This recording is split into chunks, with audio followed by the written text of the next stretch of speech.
दोस्तों 5 दिनों तक चलने वाले दीपावली के महापर्व में धनतेरस का त्योहार सबसे पहले दिन मनाया जाता है और हिंदू पौराणिक मान्यता के अनुसार धनतेरस की तिथि पर भगवान धन्वंतरी का जन्म हुआ था। भगवान धन्वंतरी को आयुर्वेद और अच्छी सेहत के देवता के रूप में पूजा जाता है। दिवाली पर धनतेरस के दिन भगवान धन्वंतरी की पूजा करने से जीवन में सुख, समृद्धि, ऐश्वर्य और अच्छी सेहत का आशीर्वाद प्राप्त होता है। साथ ही इस दिन खरीदारी करना भी बहुत शुभ माना जाता है। धनतेरस के दिन हर तरह के शुभ कार्य प्रारंभ किए जा सकते हैं। इस दिन विशेष रूप से सोना और चांदी के आभूषण, नए बर्तन आदि खरीदे जाते हैं। धनतेरस के दिन इस प्रकार के विशेष चीजें खरीदने पर मां लक्ष्मी जी का आशीर्वाद मिलता है। ऐसी मान्यता है कि धनतेरस के दिन हम जिस भी वस्तु की खरीदारी करके लाते हैं उसमें 13 गुना की वृद्धि होती है। इसलिए आपको ध्यान रखना है कि कोई भी ऐसी गलती ना करें, ऐसी वस्तु खरीद कर ना लाएं जिससे कि अशुभता आ जाए। धनतेरस के दिन ये चीजें कौन सी है, खासकर मैं आज की वीडियो में आपको बताऊंगा कि आपको इन 13 विशेष चीजों में से आपको कुछ न कुछ वस्तुएं खरीदनी ही चाहिए। अगर आप सभी 13 वस्तु ना खरीद पाए तो इनमें से जो भी आपकी सामर्थ्य वह वस्तु आप घर पर खरीद कर ला सकते हैं। धनतेरस के दिन मां लक्ष्मी जी, कुबेर देवता और धन्वंतरी भगवान की पूजा करने से घर हमेशा धन धान्य, सुख सुविधा और वैभव से भरा रहता है। धनतेरस के दिन जो लोग सोने चांदी से बने हुए आभूषण या सोना चांदी ना खरीद पाए उन्हें भी ऐसी कुछ चीजें अवश्य ही खरीदनी चाहिए। सबसे पहले वस्तु है झाड़ू। धनतेरस के दिन नई झाड़ू खरीदना बहुत शुभ माना जाता है। झाड़ू को मां लक्ष्मी जी का प्रतीक माना जाता है और ऐसा माना जाता है कि नई झाड़ू से धनतेरस के दिन पहले पूजा करके फिर उसका प्रयोग करने से घर की सारी नकारात्मक ऊर्जा दूर हो जाती है और घर में सुख समृद्धि का वास हो जाता है। अगर हो सके समर्थ हो तो धनतेरस के दिन एक झाड़ू का गुप्त दान करना चाहिए। इसे आप मंदिर में किसी चौराहे पर या ऐसी जगह पर जहां से कोई भी जरूरतमंद व्यक्ति इस झाड़ू को उठाकर ले जाए वहां पर आपको रख देना चाहिए। दूसरी वस्तु है साबुत धनिया। धनतेरस के दिन आप कुछ लेकर आए या ना आए, साबुत धनिया तो हर कोई ला सकता है। साबुत धनिया लाकर दिवाली के दिन उसे पूजा करने के बाद अपने ही घर में क्यारी में गमले में डालना चाहिए और ऐसा करने से कहा जाता है कि घर में आपके जो भी धन है, जो भी आए हैं, उसमें बरकत होने लगती है। अगर आए दिन अनावश्यक रूप से खर्चे होते हो तो उसमें भी रोक लग जाती है। इस दिन नमक भी खरीद कर लानी चाहिए। नमक अगर आप देलही वाला लाते हैं तो और भी शुभ है, लेकिन आजकल देलही वाला नमक मिलना हर जगह पॉसिबल नहीं होता है, तो आप जो भी नमक आपको मिल पाता हो वह नमक आप इस दिन घर पर लेकर आए। धनतेरस से लेकर दीपावली के अगले दिन गोवर्धन और भाई दूज तक आप इसी नमक का प्रयोग करें और इन 5 दिनों तक लगातार आपको नमक का पोछा भी घर में लगाना चाहिए। ऐसा करने से दरिद्रता दूर हो जाती है और घर से नकारात्मक ऊर्जा भी दूर हो जाती है। चौथी वस्तु जो आपको घर पर लानी चाहिए वह है गोमती चक्र। कहते हैं कि जिस घर में गोमती चक्र होता है वहां सुख, सौभाग्य और समृद्धि की वृद्धि होती है। गोमती चक्र घर पर रखने से वास्तु दोष भी दूर हो जाता है और घर परिवार में किसी भी सदस्य में आत्मविश्वास की कमी हो तो धनतेरस के दिन गोमती चक्र लाकर उनके हाथ से पूजा करवाकर फिर बाद में आपको इन गोमती चक्र को अपने मंदिर में या फिर धन रखने के स्थान पर आपको रख देना चाहिए। ऐसा करने से जो भी संबंधित परेशानी है वह दूर हो जाती है। आपको ये सारी वस्तुएं मार्केट में पूजा वाली दुकान में बहुत आसानी से मिल जाएंगी। 5वीं वस्तुएं हैं कौड़ियां। कौड़ियां आपको सफेद, भूरी, पीलियां, चितकबरी मिल जाएंगे, लेकिन आपको जो कौड़ियां लानी है वह या तो सफेद लेकर आए या फिर पीले रंग की कौड़ियां लेकर आए। कहते हैं जिस घर में कौड़ियां होती हैं वहां पर मां लक्ष्मी जी हमेशा वास करती हैं। कौड़ियां लक्ष्मी जी को आकर्षित करती हैं, इसलिए आज के दिन आप 5, 7, 11 या 13 कौड़ियां लाकर आप चाहे तो धनतेरस की शाम को या फिर दीपावली की रात को इनकी पूजा करके रोली, अक्षत, कुमकुम अर्पित करके फिर एक लाल कपड़े में बांधकर आपको अपने घर में जहां पर भी आप धन रखते हैं वहां रख देना चाहिए। हर साल आप इन्हीं पुरानी कौड़ियों की पूजा कर सकते हैं। हर साल आपको कौड़ियां खरीदने की आवश्यकता नहीं है। यदि आप नहीं कौड़ियां खरीदना ही चाहते हैं तो पुरानी कौड़ियों को अब जल में प्रवाहित कर दें। छठी वस्तु है श्री यंत्र। श्री यंत्र खरीदते समय देख लीजिएगा कि उस पर सभी चिन्ह, सभी जो भी निशान होते हैं वह अच्छे से अंकित होनी चाहिए। श्री यंत्र जिस घर में होता है नियमित रूप से श्री यंत्र की पूजा जिस घर में होती है वहां पर भी कभी धन का अभाव नहीं रहता। श्री यंत्र की उत्पत्ति को लेकर धार्मिक पुराणों में उल्लेख मिलता है कि एक बार महालक्ष्मी जी प्रसन्न होकर पृथ्वी से बैकुंठ लोक चली गई। माता के रुष्ट हो जाने से धरती पर समस्याएं प्रकट हो गईं। ब्राह्मण और महाजन बिना लक्ष्मी जी के निर्धन हो गए। तब ब्राह्मणों में श्रेष्ठ वशिष्ठ मुनि ने निश्चय किया कि मैं लक्ष्मी जी को प्रसन्न कर पृथ्वी पर वापस ले आऊंगा। जब मुनि वशिष्ठ बैकुंठ में जाकर मां लक्ष्मी जी से मिले तो उन्हें पता चला कि मां लक्ष्मी जी तो अप्रसन्न है और वह किसी भी स्थिति में पृथ्वी पर आने को तैयार नहीं है। तब वशिष्ठ जी ने वहीं पर बैठकर भगवान विष्णु की आराधना शुरू कर दी। नारायण ने प्रसन्न होकर मुनि वशिष्ठ को अपने दर्शन दिए। वशिष्ठ जी ने श्री हरि विष्णु से कहा कि हम पृथ्वी पर बिना लक्ष्मी जी के बहुत दुखी, हमारे सारे आश्रम उजड़ गई, धरती पर वैभव खत्म होने वाला है। यह सुनकर भगवान विष्णु वशिष्ठ मुनि को साथ लेकर मां लक्ष्मी जी के पास गए और उन्हें मनाने की कोशिश की, लेकिन फिर भी मां लक्ष्मी जी नहीं मानी। तब उन्होंने कहा कि मैं किसी भी स्थिति में पृथ्वी पर वापस जाने को तैयार ही नहीं हूं। जब चारों दिशाओं में मां लक्ष्मी जी के पृथ्वी पर वापस न आने की बात फैल गई, तब देवताओं की गुरु बृहस्पति जी ने एक युक्ति सुझाए। उन्होंने कहा कि अब श्री यंत्र साधना ही एकमात्र उपाय बचा है जिससे मां लक्ष्मी जी को धरती पर आना ही पड़ेगा।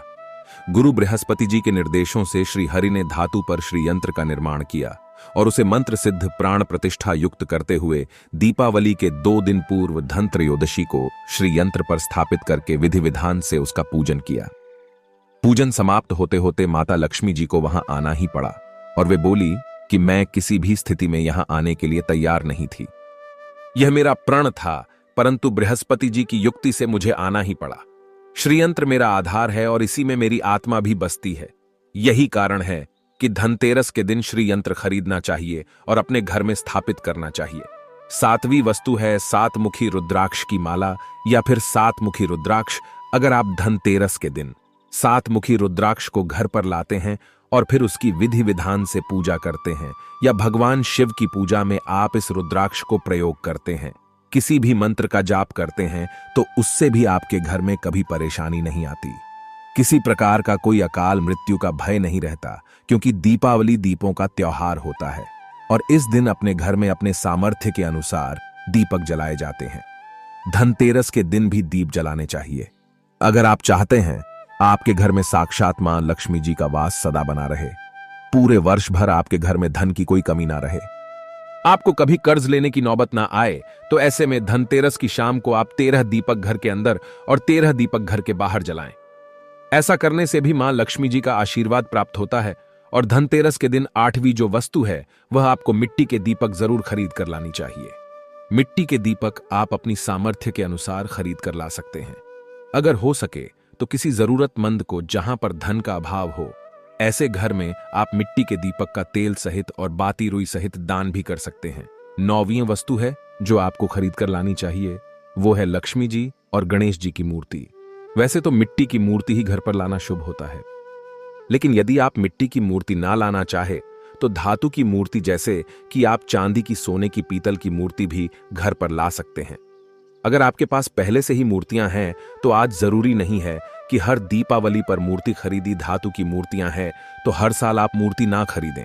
लेकिन मिट्टी की मूर्ति है तो उनका विसर्जन कर आपको धनतेरस के दिन नई मूर्तियां लाकर उनकी पूजा विधि विधान से करनी चाहिए। धनतेरस के दिन खरीदी गई नई मूर्तियों की पूजा आपको दीपावली की शाम को करनी चाहिए। धनतेरस के दिन आप भगवान गणेश और माता लक्ष्मी जी की जो मूर्ति खरीदी, वह खरीदते समय यह ध्यान रखें कि दोनों मूर्ति अलग अलग होनी चाहिए और दोनों ही मूर्ति में भगवान गणेश और लक्ष्मी जी बैठी हुई मुद्रा में हों।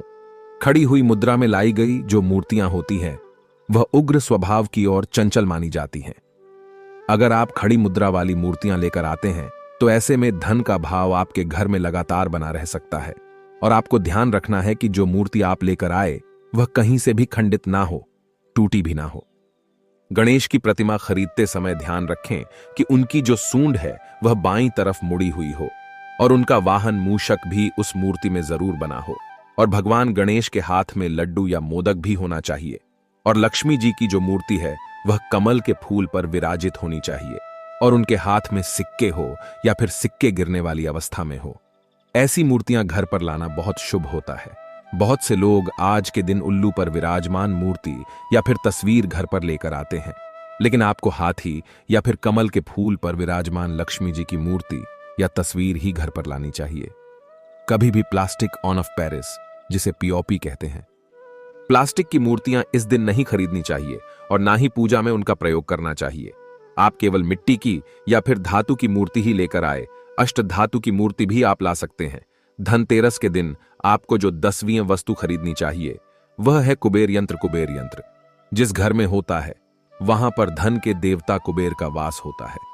साथ ही मां लक्ष्मी जी भी वहां पर वास करती हैं। आपको उत्तर दिशा में ही धन कुबेर यंत्र की स्थापना करनी चाहिए। इस दिशा का सही निर्माण परिवार में समृद्धि और खुशियों को लेकर आता है। साथ ही अगर आपके घर में किसी तरह का कोई वास्तु दोष है तो वह दोष भी दूर हो जाएगा और व्यापार में, आपके कारोबार में खूब बरकत भी होगी। कई बार लोग खूब मेहनत करने के बाद भी उतना धन नहीं कमा पाते जितनी आप मेहनत करते हैं, और मेहनत करने के बाद भी आपके धन की तिजोरी खाली ही रहती है, तो उसे पूरा साल भरा रखने के लिए आपको धनतेरस के दिन और दिवाली के दिन कुबेर यंत्र की विधि विधान से पूजा भी करनी चाहिए। कुबेर देवता के मंत्र ओम यक्ष राजाय विद्महे विष्णुमनाय धीमहि तन्नो कुबेराय प्रचोदयात् का कम से कम 1 माला या 51 बार जाप करना चाहिए। 11वीं वस्तु है सोने चांदी के आभूषण या फिर सिक्का। अपनी सामर्थ्य के अनुसार आपको आज के दिन सोने चांदी के आभूषण या फिर कोई भी चांदी का सिक्का खरीदना चाहिए और उसकी भी पूजा आपको करनी चाहिए।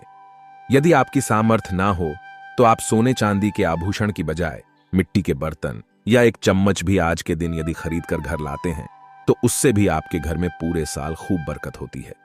सब जानते हैं कि धनतेरस के दिन नई बर्तनों की खरीदारी की जाती है, लेकिन नए बर्तनों में भी आपको यह ध्यान रखना है कि आज के दिन यदि आप पीतल के बर्तन खरीद कर लाते हैं तो वह ज्यादा शुभ होते हैं। आप पुरानी टूटी पर बर्तनों को बदलकर भी नहीं, बर्तन घर पर खरीद कर ला सकते हैं। जिसकी यदि सामर्थ्य बर्तन खरीदने की ना हो तो उन्हें आज के दिन केवल पूजा से संबंधित जो भी सामग्री है वह खरीद कर घर आने चाहिए। ऐसा करने से भी आपको धन, कुबेर, भगवान और मां लक्ष्मी जी का आशीर्वाद प्राप्त होता है। जिसकी अगर सामर्थ्य हो तो वह अपनी सामर्थ्य के अनुसार इस दिन कुछ भी चाहे वह खरीद सकता है, लेकिन बर्तनों में आपको लोहे के बर्तन इस दिन भूल से भी नहीं खरीदनी चाहिए। लोहे के बर्तन खरीदने से एक तो शनि दोष सकता है। शनि ग्रह से संबंधित परेशानियां आपके जीवन में, आपकी कुंडली में, घर परिवार में आ सकती हैं और राहु केतु ग्रह भी बलवान हो जाते हैं। 13वीं वस्तु है पूजा का सामान और धार्मिक पुस्तकें।